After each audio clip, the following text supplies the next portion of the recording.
Hi friends, आज शुरू करते हैं माई माफिया हस्बैंड फैन फिक्शन के पार्ट 3। पिछले पार्ट में हमने सुना था इबो हाइक्वेन के घर पहुंच गया था। अब आगे की स्टोरी। इबो सवाल लेने के बाद रेडी हो रहा था कि अपने भाई के साथ बैठकर डिनर करे। उसी टाइम फ़ोन बजता है जो उसकी ग्रानी ली का था।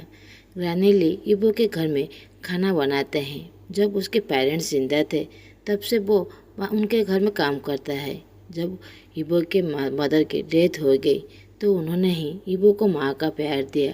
इसीलिए इबो उसे बहुत ज़्यादा रेस्पेक्ट करता है और बहुत ज़्यादा प्यार करता है। इबो जैसे ही फ़ोन को पिक करता है, दूसरी तरफ से ग्रानी ली जो बहुत ज़्यादा उसके लिए वरीड थे, वो कहते हैं, हेलो बेटा, तुम्हारी जर्नी ठीक रहा?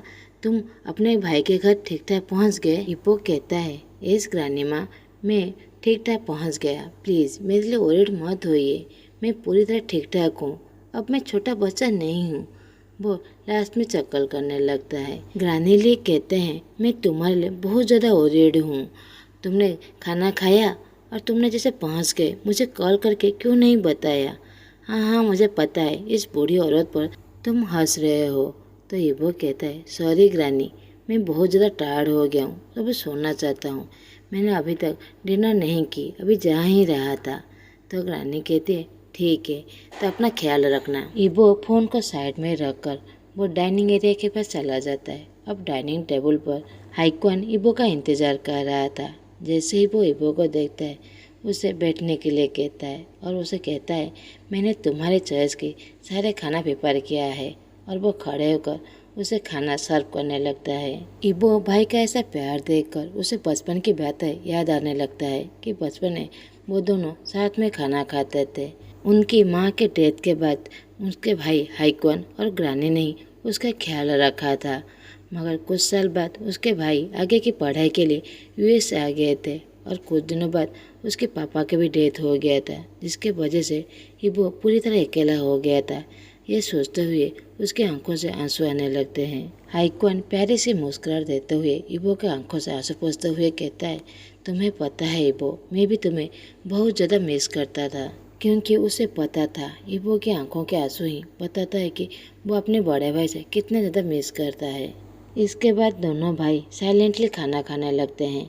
दोनों कुछ भी बातें नहीं कर रहे थे। खाना खाने के बाद दोनों गार्डन में बैठे हुए थे।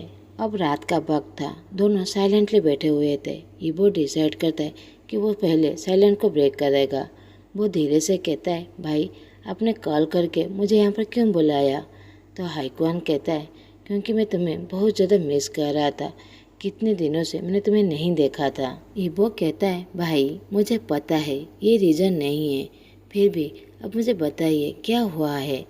तो हाइक्वान थोड़ा सा साइलेंस हो जाता है और अपने भाई की तरफ देखते हुए टाइटली गले लगा लेता है। इबो जो पूरी तरह शॉक हो गया था अपने भाई के ऐसे बिहेवियर देखकर, मगर फिर भी वो भी अपने भाई को टाइटली गले लगा लेता है। हाइक्वान दुखी मन से कहता है, इबो मैंने जब तुम्हें कॉल किया था तुमने कहा था तुम पूरी तरह ठीक हो, मगर तुमने मुझे ये क्यों नहीं कहा कि अगले हफ्ते तुम्हारे साथ क्या हुआ था? इबो जो अपने भाई को अभी तक गले लगाए हुआ था वो कहता है, भाई आपको कैसे पता चला? हाइक्वान इबो को थोड़ा सा दूर करके उसके आंखों में स्ट्रेट देखने लगता है और कहता है, इबो मैंने अपने आप पता लगाया। इबो अपना सर झुका लेता है और कहता है, भाई आई एम सॉरी, मैं आपको इसलिए नहीं कहना चाहता था क्योंकि मैं नहीं चाहता था कि आप वरीड हो। इबो जो माफिया है मगर वो अपने भाई के आगे एक हेल्पलेस इंसान है।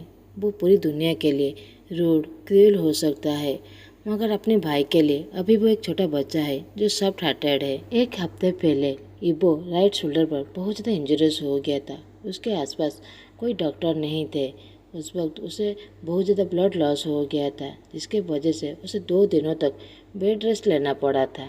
वो एक माफिया बॉस है, तो इसलिए उसे ऐसे सिचुएशन पर उसे हैंडल करना पड़ता है। वो तो हमेशा डॉक्टर को लेकर नहीं जा सकते थे और फिर इस बात पर किसी डॉक्टर पर इतना ज़्यादा ट्रस्ट भी वो लोग नहीं कर सकते थे। हाइक्वान कहता है, मुझे पता है, सब कुछ पता है, इसीलिए मैंने इस प्रॉब्लम का सलूशन भी ढूंढ लिया है। तो इनको कॉन्फ्यूज होते हुए कहता है, सॉल्यूशन? हाइक्वान हंसते हुए कहता है, तुम बहुत जल्द जान लोगे छोटे भाई। और कल हमारे हॉस्पिटल का एनिवर्सरी है। कल डॉक्टर और सारे स्टाफ मिलकर एक छोटा सा सेलिब्रेशन करने वाले हैं और एक अवार्ड शो भी है। तो इबो जो पूरी तरह कन्फ्यूज था वो कहता है अवार्ड शो। वो अपने भाई की तरफ देखता है जो बस पागलों की तरह बस हंसे ही जा रहा था। बस भगवान को पता होगा कि उनकी ऐसी नाटी दिमाग में क्या चल रहा है। हाइक्वान कहता है एक्चुअली में 1 महीने जो जूनियर डॉक्टर का इंटरवल ट्रेनिंग चल रहा था वो अभी फिनिश हो गया है।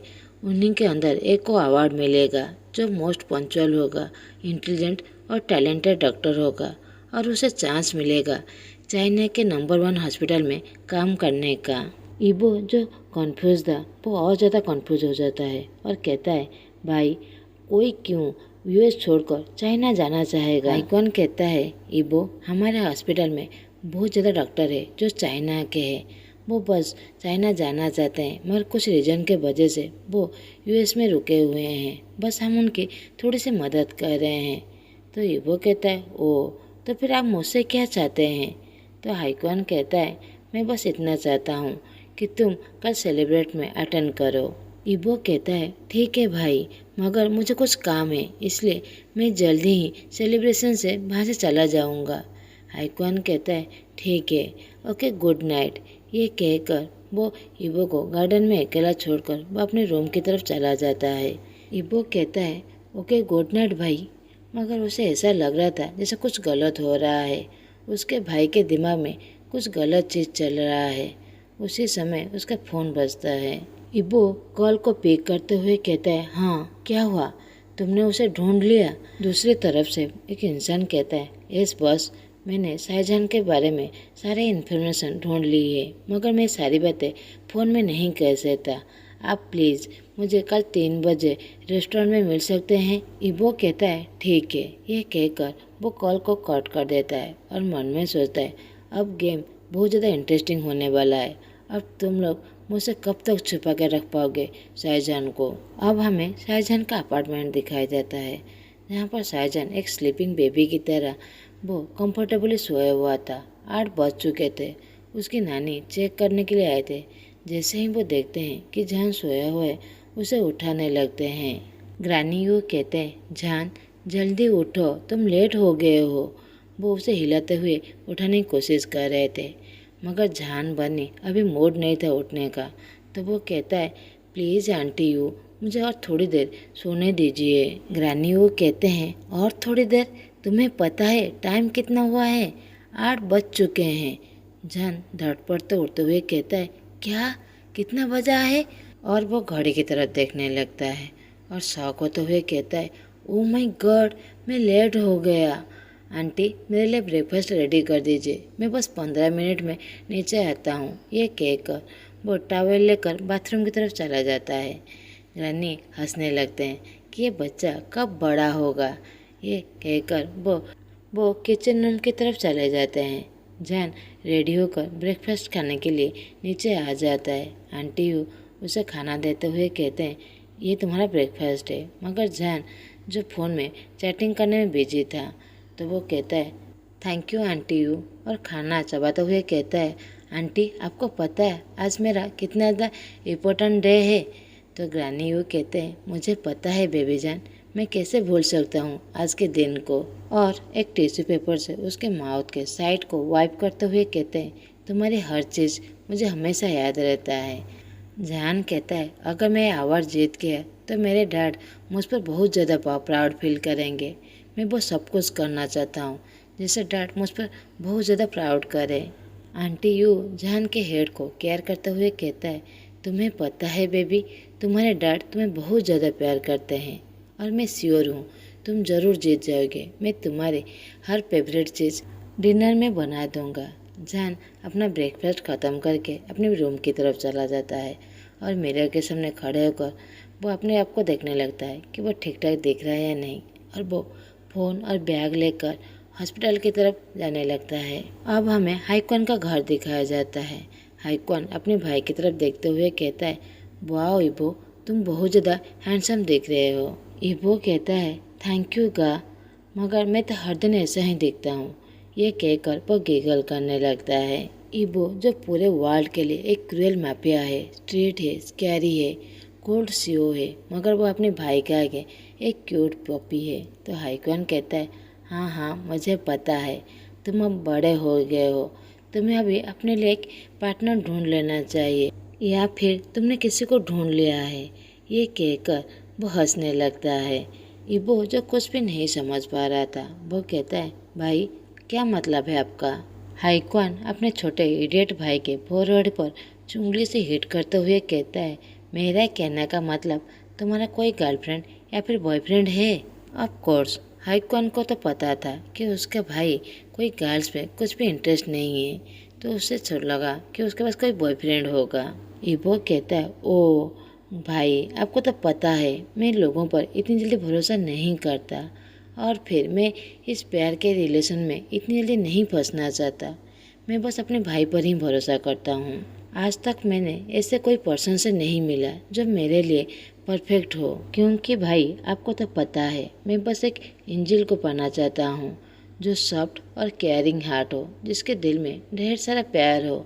आपको तो पता है ऐसा पॉसिबिलिटी ही नहीं है, क्योंकि मेरे चारों तरफ बस फेक लोग ही मिलते हैं जो अपने फेस पर एक मास्क पहनकर घूम रहे हैं, जो सामने ये दिखाते हैं कि वो बहुत अच्छे हैं और भरोसेमंद हैं, मगर अंदर से बहुत ज़्यादा सेल्फिश डेविल है। ये कहते हुए वो घर से बाहर की तरफ चला जाता है। हाइक्वान अपने आप से कहता है, ईबो तुम्हें पता नहीं है, एक दिन रियली में एंजल आएगा जो तुम्हें पूरी तरह चेंज कर देगा और तुम्हें ढेर सारा प्यार देगा। ये कहकर वो अपने भाई के पीछे पीछे चलने लगता है। अब हमें वांग हॉस्पिटल दिखाया जाता है। जहान जो बहुत ज़्यादा वॉरियर था, वो कहता है, ओ गॉड मैं लेट हो गया, अब मुझे ये सारे डॉक्यूमेंट सीनियर डॉक्टर को सबमिट करना पड़ेगा। ये सारी बातें अपने आप से कहते हुए वो सीनियर डॉक्टर के केबिन के अंदर चला जाता है, और जैसे ही वो अपने सामने सीनियर को देखता है, उन्हें बो करते हुए कहता है, good morning sir. Senior doctor जो वांग हाइक्वान थे, वांग हॉस्पिटल के ओनर, वो जहान को बैठने के लिए कहते हुए कहते हैं, डॉक्टर साइजन आपने वर्क कंप्लीट कर दिया? तो जहान एक फाइल हाइक्वान को देते हुए कहता है, यस सर मैंने सारा काम कंप्लीट कर दिया है, ये रहा डॉक्यूमेंट। हाइक्वान कहते हैं, डॉक्टर साइजन क्या आप आज के लिए बहुत ज़्यादा एक्साइटेड हैं? तो जहान कहता है, यस सर मैं बहुत ज़्यादा एक्साइटेड हूँ। आज अवार्ड किसको मिलने वाला है, वो लकी पर्सन कौन है, ये जानने के लिए मैं बहुत ज़्यादा एक्साइटेड हूँ। और वो गिगल करने लगता है। हाइक्वान जेंटली मुस्कुराते हुए कहता है, ये सब कुछ सीक्रेट था, मैं सारी स्टाफ को इस बारे में नहीं कह सकता था, ये हेल्थ डिपार्टमेंट की सीक्रेट है, आपने इसे कर दिखाया। तो जहान कहता है, थैंक यू सर, आपने मुझ पर इतना ज़्यादा भरोसा किया।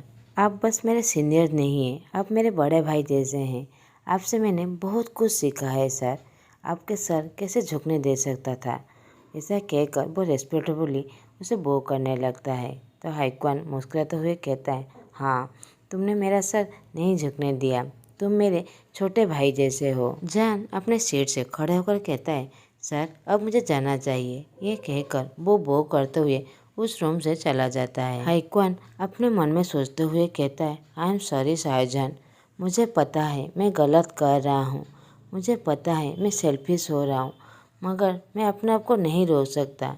मैं बस अपने छोटे भाई को खुश देखना चाहता हूँ, सेफ और हेल्दी देखना चाहता हूँ। हो सके तो मुझे माफ़ कर देना। और मुझे पता है मैं गलत कर रहा हूँ, मैं जस्टिस नहीं कर रहा हूँ, मगर मेरे हाथ में कुछ भी नहीं है, मुझे माफ़ कर देना शाहजहान। दूसरी तरफ जहान हाइक्वान के ऑफिस से आने के बाद वो एक कॉफ़ी लेकर अपने केबिन की तरफ दौड़ के जा ही रहा था कि एक हैंडसम मैन से टकरा कर नीचे गिर जाता है। जहान जो नीचे गिरा हुआ था और कॉफ़ी मग जाकर जो दूसरा इंसान था उसके फेस में गिर गया था, जिसके वजह से उसका फेस और कपड़े सब कुछ मैच हो गया था। जहान विनिंग करते हुए कहता है, ओह गॉड मैं ही क्यों? ये कहकर वो खड़े होने की कोशिश करता है और वो फिर से गिर जाता है। जैसे तैसे करके वो खड़ा होता है और उस पर्सन को देखने लगता है। सोचता है ये बात सच है कि मैंने उसे टकरा गया, मगर वो मुझे इस तरह गुस्से से क्यों घूर रहा है जैसे वो मुझे अभी ही मार डालेगा। उस पर्सन के मेसी कपड़े और गुस्से वाले फेस देखकर जान जब बहुत ज़्यादा डर गया था, वो नर्वसली कहता है आई एम सॉरी सर। ये कहकर उसे वो करते हुए अपने रूम के अंदर दौड़ के चला जाता है। अब हमें वांग हॉस्पिटल के कॉन्फ्रेंस हॉल दिखाया जाता है, जहाँ पर वांग हाईक्वान स्टेज में आकर बेस्ट डॉक्टर का अवार्ड देने वाले थे। जहान जो इतनी देर से सबकी बातें सुन रहा था, वो बहुत ज़्यादा नर्वस था, साथ ही में एक्साइटेड भी था। इबिन जो जहान का दोस्त है, वो कहता है हे ब्रो, ये अवार्ड बस तुम्हारा ही है, मुझ पर भरोसा करो। ये मैं नहीं, सारे स्टाफ और डॉक्टर भी यही बात कह रहे हैं। जहान सरप्राइज होते हुए कहता है रियली। वो खुश था कि सभी स्टाफ उसके काम को अप्रिशिएट करते हैं। तो इबिन कहता है यस ब्रो। दूसरी तरफ वांग हाईक्वान जो स्टेज में ये अनाउंस करता है कि बेस्ट डॉक्टर का अवार्ड डॉक्टर इबिन को जाता है। सभी सरप्राइज हो जाते हैं। इबिन कहता है जान ये कैसे पॉसिबल है। जान जो पूरी तरह शॉक था और दुखी भी था, मगर वो अपने दोस्त के सामने ये दिखाना नहीं चाहता था। वो इबिन की तरफ देखते हुए कहता है कॉन्ग्रेचुलेसन बो, और तुम किसका वेट कर रहे हो, जाकर अवार्ड लेकर आओ। इबिन जो पूरी तरह शौक में था, क्योंकि उसे लगता था कि जान ही बेस्ट है। ये बात नहीं है कि वो अवार्ड लेकर खुश नहीं है, मगर वो अपने दोस्त के लिए भी बहुत ज़्यादा दुखी है। हाईक्वान जो जान की तरफ देखता है, जो बहुत ज़्यादा दुखी था, वो लंबी सी सांसें छोड़ते हुए कहता है आई एम सॉरी जान, ये अवार्ड तुम ही बस डिजर्व करते थे। ये कहकर वो नीचे की तरफ देखने लगता है। सेलिब्रेशन के बाद जान अपने घर में था। वो सोचता है आज कितना बुरा दिन था। पहली बार मैंने लेट में उठा और एक स्कैरी पर्सन से टकरा गया, जिसे देखकर तो मुझे घूसबम्प ही आने लगे थे। और उसकी बातें, जिसने कहा था कि मैं तुम्हें मार डालूँगा, अगर मैं तुम्हें दोबारा देखा तो मैं तुम्हें ज़रूर मार डालूँगा और मैं तुम्हें भागने का मौका भी नहीं दूँगा। ये सोचकर वो और ज़्यादा डर जाता है। और मैंने अपना लास्ट चांस भी खो दिया कि अपने डैड को प्राउड फील करा सकूं, मगर मैं अपने दोस्त के लिए खुश हूँ कि वो जीत गया। 1 महीने बाद जब मैं चाइना जाऊँगा तो यहाँ पर मैं सभी को मिस करूँगा। ये कहकर वो साइलेंट हो जाता है और कुछ देर बाद अपनी सांसें छोड़ते हुए कहता है वेट, अकेला मैं ही तो नहीं जाऊँगा।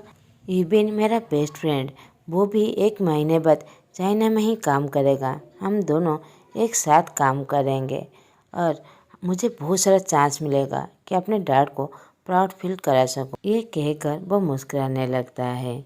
अगले दिन वांग हॉस्पिटल में एक स्टाफ आकर कहता है डॉक्टर जान आपको डॉक्टर हाईक्वान बुला रहे हैं। जान नोट करता है और वो हाईक्वान के केबिन के अंदर चला जाता है। जान जो बहुत ज़्यादा अनकम्फर्टेबल फील कर रहा था, मगर वो हाईक्वान को इग्नोर भी नहीं कर सकता था, क्योंकि ये डिसरेस्पेक्ट होता। तो जान डॉक्टर को तरफ देखते हुए कहता है हाँ सर आप, मगर हाईक्वान उसकी बातों को काटते हुए कहता है इट्स ओके डॉक्टर जान, कभी कभार हम जो डिजर्व करते हैं हमें वो नहीं मिलता, क्योंकि हमारे लिए उससे भी बड़ा हमारे लिए वेट कर रहा है। आज का पार्ट मैं यहीं पर ही ख़त्म करता हूँ। अब आगे देखेंगे कि हाईक्वान उसे क्या ऑफर देने वाला है। आप लोगों को मेरा एक्सप्रेशन अच्छा लगे तो प्लीज़ लाइक, कमेंट और सब्सक्राइब कर दीजिएगा। Thanks for watching.